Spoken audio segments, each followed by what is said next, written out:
I have been in the process lately of recognizing and also uh, identifying as a transgender woman.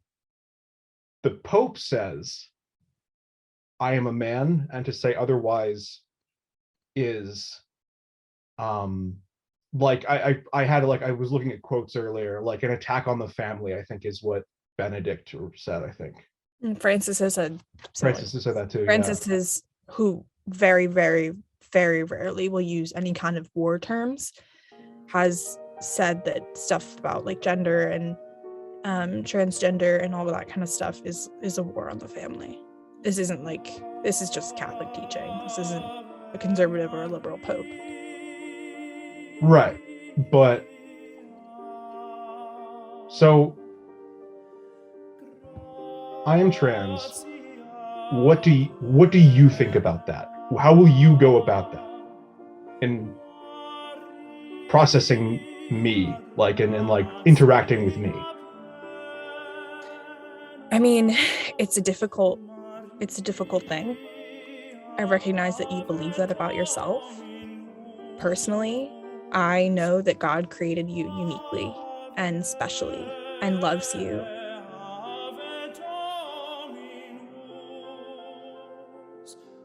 As the man that he created you to be. But I know that this must be something that is you're grappling with, and that's hard. So if you ever want to talk about that within church teaching, within Catholicism, within God more generally, I'm here for you. But I can't affirm that of you. I would never be able to call you a woman. Yeah, I figured you'd say that. It wasn't even that scary or that upsetting to hear her say those things, because I knew what she would say. Because it's not just her. There's a lot of people who think like this. From birth until about 15 years through my freshman year at Boston University, I was a devout Catholic. I went to Catholic schools for 15 years and was an active member of my church's youth group. Now, 2 years after realizing I was queer and leaving the church, I'm about to visit a church group not unlike the one I was a part of growing up to investigate.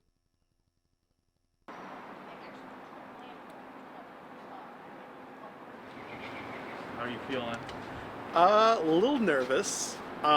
We are about to go to pasta night with Catholics on campus. They know we're coming. We got permission to film there. They don't know who I am, what I look like. So yeah, I don't know what to expect. A little nervous. I hope it's at least interesting. Fundamentally, the real questions that I'm getting at, I want to ask them.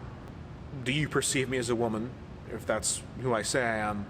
And is pursuing romance with women as a woman, is that sinful as well? And am I going to hell? Our religion, Catholicism, the members can't say whether or not you're going to heaven or hell. So Right. I'm sorry that happened to you. No, I appreciate it. Thank you. What about gay marriage? What do you think about that? Can you answer that at least, if it's not just like, just in general?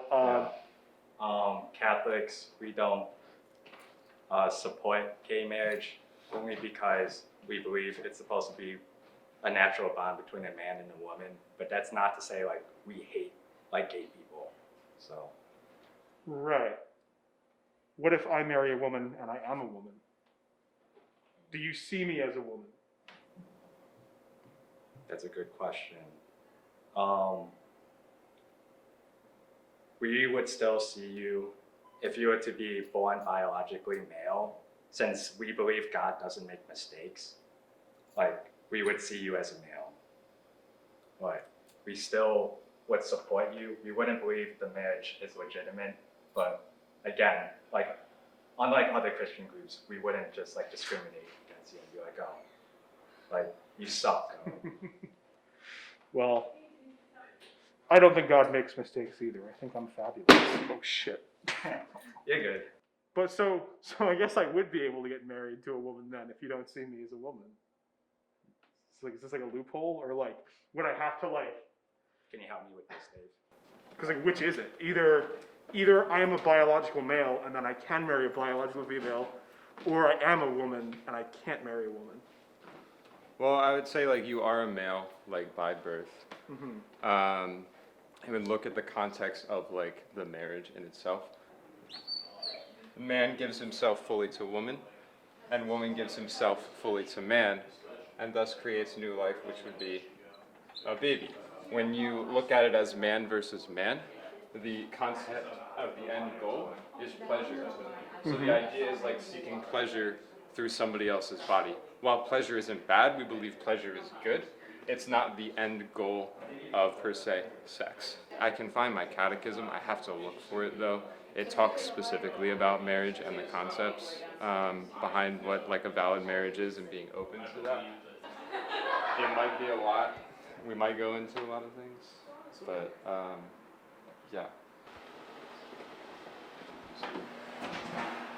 But if I have like a 2-year-old who's gonna like, let's say, put his oven on or hand on the stove, am I gonna let him put his hand on the stove? No. No, because I'm a good parent and I love my children. Right. In the same way, like, yeah, there are like things and passions that we may have or may be ordered to that may be like disordered or like maybe, but they're a result of some sort of brokenness inside of us that we may struggle with to some extent. In the sense of like gender, I would say, or like those kind of things, like whether there is a truth. Well, like there is a solid truth that like you were born either a man or a woman in that concept. Why? Because God chose you to be born that way.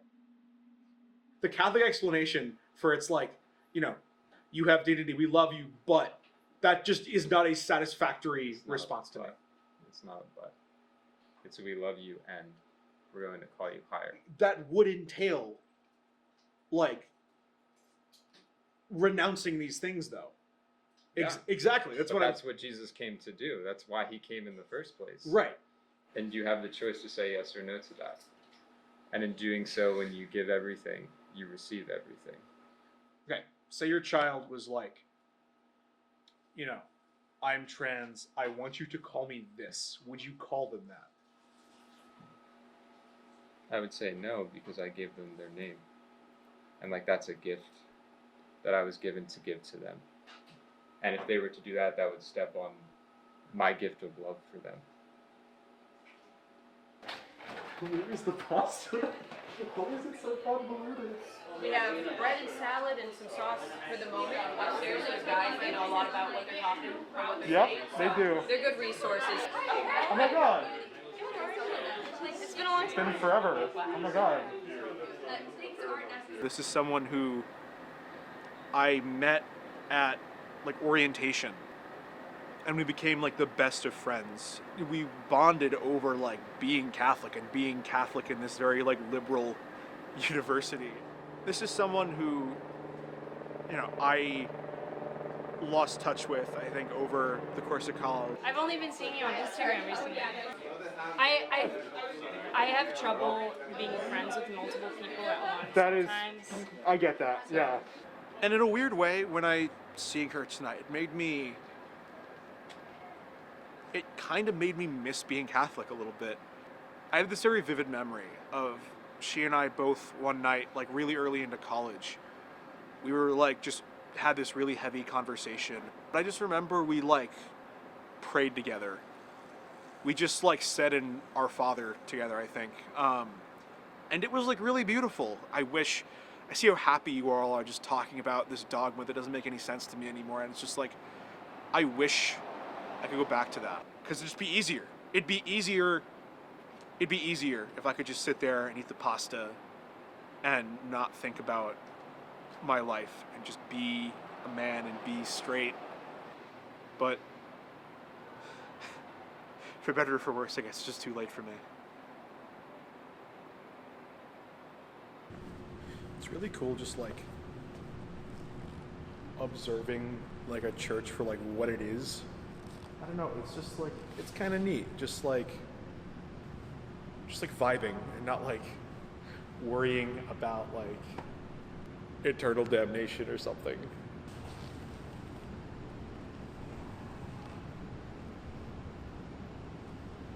This feels amazing. This is so therapeutic. You know what? New thing to my bucket list. I need to learn how to pole dance, and then pole dance in the middle of church somewhere. Cause like, see, here's the thing. If they think I'm going to hell anyway, like, what else can they say? Well, I think it's brave of you to try to look into that. You know. Yeah. Thank I you. think a lot I of was really scared. I know. I'm sure it's really I think it is scary, and I want to compliment you on your bravery. It's been a wild couple of years Yeah. since I've seen you. Yeah. Well, you look good. Thank you. Oh my god.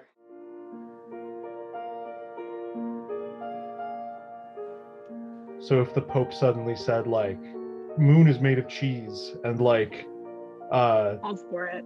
all for it? Okay. He would never say that. Right. But if he said, like, if the Pope said in his papal capacity, like if he published an encyclical saying the moon is made of cheese and we all should fly to the moon and eat the cheese, that would then become part of church doctrine, and that I was, as a Catholic, I would be required to believe it.